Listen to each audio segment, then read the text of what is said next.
What we got was the best feedback I'd ever seen from a teaching programme. It was, this is making me change.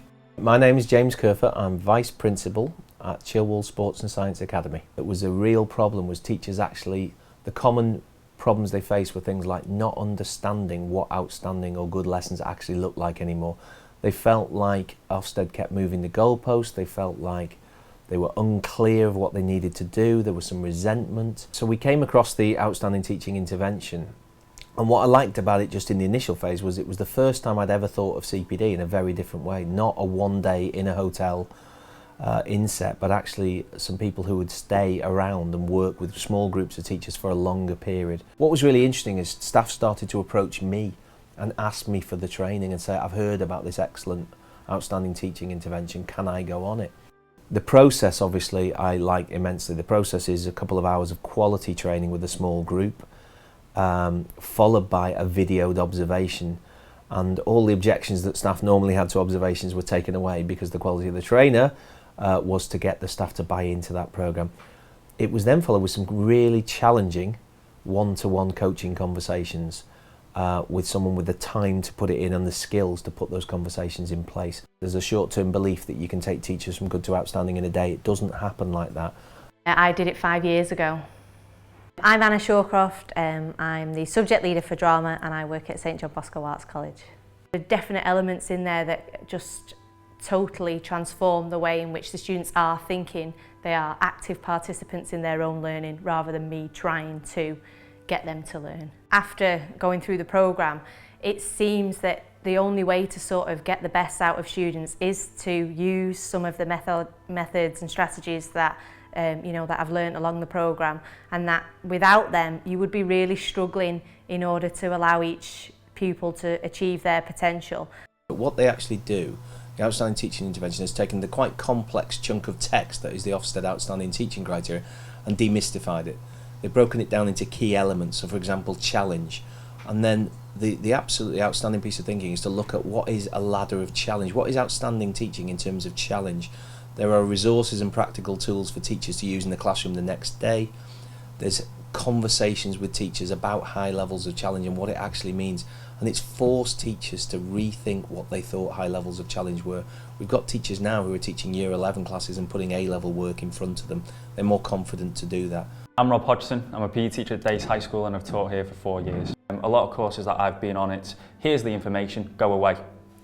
This one was here's the information. What do you think about it? How does that relate to you? Have you got any ideas?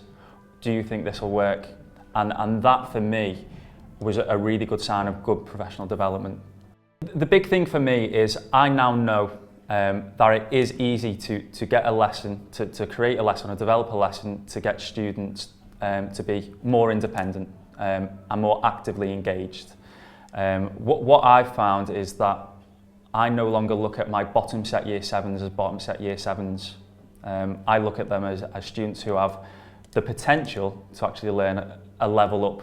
And the whole course for me was, the biggest hitting thing for me was, can I level up my topics to get them to be extended? And when you sit down and you think, well actually, I've got a year 7 scheme of work, I've got to go through this. I had, on my second observation, I threw out the year 7 scheme of work and started teaching bottom set year 7s, things I would do in year 9. I'm Helene McGlone. I'm a teacher of English and also a teacher of media here at Dace High in Maghull. I find it interesting watching the videos, especially because you're so busy as a teacher focusing on what you need to do and what the kids should be doing, that it was interesting to find out how the class worked when my back was turned. So that gave me a lot of insight into that. Rather than me planning the lesson totally with me in control, myself doing all the work, really it's leaving the kids to do the work, which is really what you should be doing. Straight away I'm seeing what I've done wrong, what I can try and improve. I've got levels that I can gauge it against. I'm Andy Jones, I'm the ICT vocational coordinator at Dace High School. There was lots of different ideas like 3-minute motivators, which helped started us getting them engaged in the lesson, little activities that pupils can do right at the start, just to get their brains thinking, stop and questioning. And I really enjoyed the fact that that I could fail. Yeah, I think this sends a powerful message to staff that there is a culture of reflective practice, and actually we're giving them permission to take risks and permission to make mistakes. It's so important to have that in staff, and I think this programme encourages staff to do that. And in fact, the powerful message from the trainers is the only way you can fail the outstanding teaching and intervention is if you don't engage with the programme and take those risks. So it sends a very powerful message that senior leaders are asking you to try new things, be innovative and creative in the classroom, trial new resources and share best practice, which is obviously a key message for everybody. They can actually walk the talk, which is incredibly important for teachers. They're busy. My name's Brian Shannon and I am Director of Teaching and Learning at Dace High School. I see in staff across the school now a willingness to try new things, to step off a little more than they normally do. They're willing to experiment and they're willing to get things wrong, which is handy really, because that's what we're asking the students to do every day, because we learn from getting things wrong. The staff have become a lot more accepting of that. Oh, I would definitely recommend it. My name's Donna Mcneil and I am a teacher of geography in St John Bosco.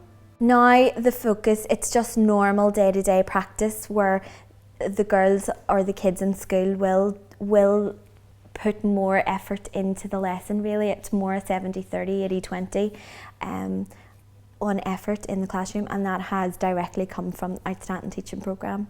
Wholeheartedly, I would say to anyone to put themselves out there and to do this. The beauty of this methodology is that it's all proof. It kind of grows itself. So once it's out there, more and more staff are becoming involved, and we have conversations around school about teaching more and more often on corridors, in classrooms, in the staff room, which is a new thing. It's a cultural shift. And what's happening is the culture is changing from one where senior leaders tell you to improve to one where staff ask how they can improve.